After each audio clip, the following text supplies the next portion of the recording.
माता की भारत माता की जय श्री राम जय जय श्री राम।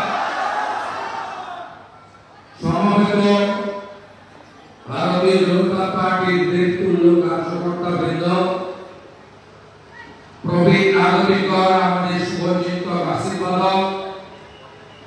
मातृमंडली शक्ति स्वरूपा আমার মা দিদি বোন সতীর্থ এবং অনুজ বিশ্বের সর্ববৃহৎ রাজনৈতিক দল যার 11 কোটি সদস্য বিজেপির পক্ষ থেকে আমার ব্যক্তিগত আমার পক্ষ থেকে আন্তরিক ধন্যবাদ এবং কৃতজ্ঞতা জানাই।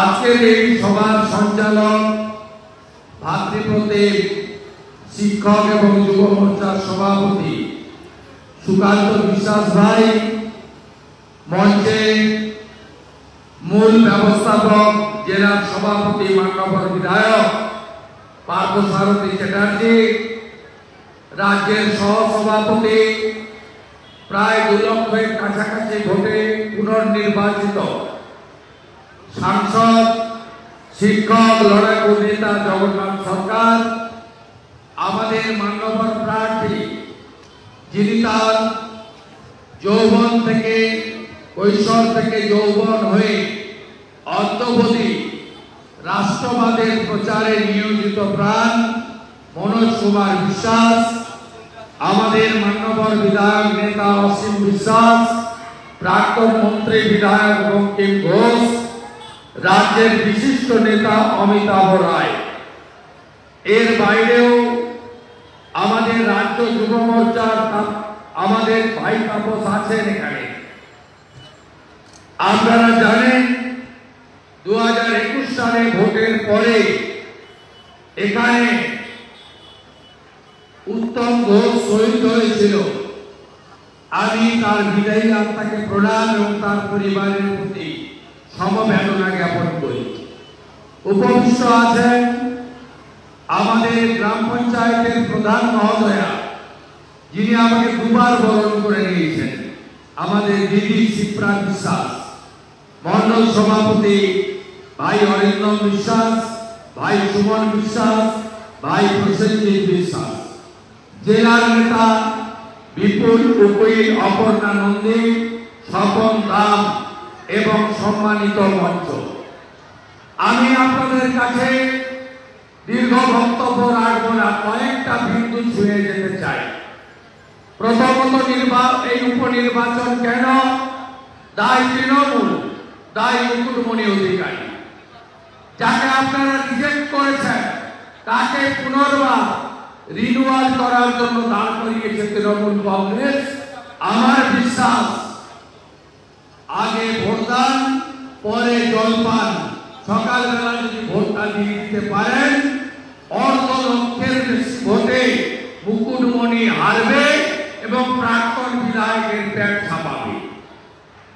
আমাদের নেতা পার্থ চ্যাটার্জি বলেছেন গত 3 বছরে আমি লিডার অফ দি অপোজিশন, একটা প্রশ্ন উত্তর অ্যাসেম্বলিতে করেনি। একটা রানাঘাট দক্ষিণের জন্য এখানে গাঙ্গনাপুর হসপিটালে ডাক্তার থাকে না, সপ্তাহে মাত্র 2-3 দিন আপনারা চিকিৎসার সুযোগ পান।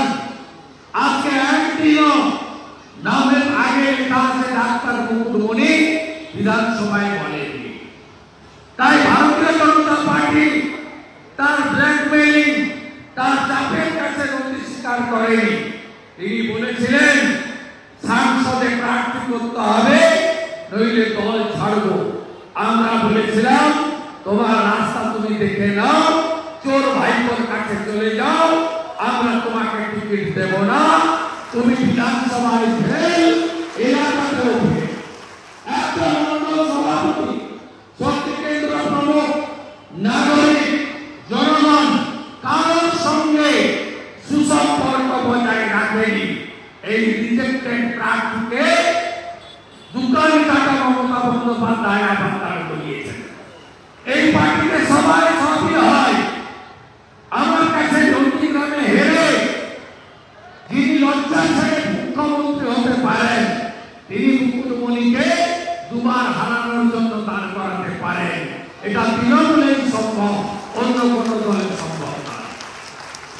আপনাদের কাছে আমি বলবো কি পেলেন এই রাজ্যের লোককে, আপনাদের নয়, নানা লাগবে নয়, কি পেলেন 4 তারিখের পর থেকে?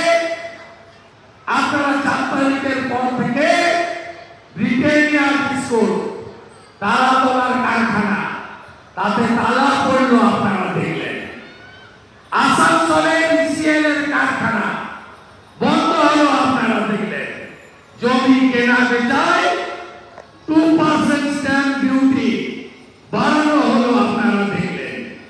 300 টাকার ইলেকট্রিকের বিল 900 টাকা হলো, 500 টাকার ইলেকট্রিকের বিল 1500 টাকা হলো, 1000 টাকার ইলেকট্রিকের বিল 3000 টাকা হলো। গোটা ভারতে কোথাও দাম বাড়েনি। এই দেউলিয়া মমতা ব্যানার্জির সরকার পেট্রোল ডিজেলের দাম 1 টাকা করে পশ্চিমবঙ্গে বাড়ালো। আপনারা কি দেখলেন? মমতা ব্যানার্জি হাইকোর্টের নির্দেশ ওবিসি করে দিয়েছিলেন একটা বিশেষ সম্প্রদায়ের লোককে, সবাইকে ওবিসি। আর যারা মন্ডল কমিশনের লড়াই করে যারা ওবিসি পেলেন অধিকার সংবিধানে, ঘোষেরা, নাপিতরা, কুমাররা, কামাররা, তাঁতিরা, কর্ণকাররা, মালাকাররা, স্বর্ণকাররা, তিলিরা, তেলিরা, কুড়িরা, আপনাদের ওবিসি কেড়ে নিয়ে এক বিশেষ সম্প্রদায়কে 98% ওবিসি দিয়েছিল। হাইকোর্ট বাতিল করল। 2010 সালের পরে ওবিসি সার্টিফিকেট বাতিল করা হলো, যারা শিডিউলের বাইরে মমতা ব্যানার্জি দিয়েছিল। মমতা ব্যানার্জি বললেন আমি হাইকোর্টের রায় মানি না, হাইকোর্টের রায় মানি না, আমি মানব না। কি লাভ হলো? আর একটা রিক্রুটমেন্ট হবে পশ্চিমবাংলায়। আগামী দিনে মমতা ব্যানার্জি যতদিন থাকবেন, এই ওবিসি জাজমেন্ট না মানলে ওবিসি রিজার্ভেশন 10% আছে, 6 আর 4, তাহলে রিক্রুটমেন্ট চিরতরে বন্ধ হয়ে গেল। শেষ হয়ে গেল বাংলার বেকার যুবক যুবতী, শিক্ষিত মেধাযুক্ত কর্মপ্রার্থীদের ভবিষ্যতের দরজা বন্ধ। আপনারা এইগুলো পেলেন। আর কি পেলেন? 2021 সালে পোস্টাল ভায়োলেন্সে উত্তম ঘোষের মতো 57 জন খুন হয়েছিল। 1 লক্ষ হিন্দুকে ঘরছাড়া করেছিলেন মমতা ব্যানার্জি। আসামে গিয়ে, ঝাড়খণ্ডে গিয়ে, বিহারে গিয়ে, উড়িষ্যায় গিয়ে তাদের থাকতে হয়েছিল। 12,000 বাড়ি ভেঙেছিল। 24 পঞ্চায়েতে 55 জন খুন হয়েছিল। এবারেও ভোটের পরে আপনারা দেখেছেন 15,000 বিজেপি কর্মী আক্রান্ত হয়েছে। আপনারা বেঁচে গেছেন জগন্নাথ বাবু জিতেছে বলে। আমাদের এলাকায় গন্ডগোল হয়নি, কাঠি তমলুক আমরা জিতেছি বলে। গোটা পশ্চিমবঙ্গে কোচবিহার থেকে ক্যানিং, সন্দেশখালী থেকে শুরু করে একেবারে বাঁকুড়ার প্রান্ত পর্যন্ত সীমাহীন অত্যাচার হয়েছে। আপনারা দেখেছেন ভারতীয় জনতা পার্টি কর্মীদের উপরে। মায়েরা কি পেলেন আপনারা? আমি বলেছিলাম না সব সভাতে, বিজেপিকে আনুন, চাকরি যেমন পাবেন, শিল্প যেমন আসবে, কেন্দ্রীয় হারে মহাজনতা যেমন পাবেন, সুশাসন যেমন দেব, সুরক্ষা যেমন পাবেন, লক্ষ্মীর ভান্ডারও 1000-এর বদলে 3000 টাকা করে আমরা দেব। আজকে আমরা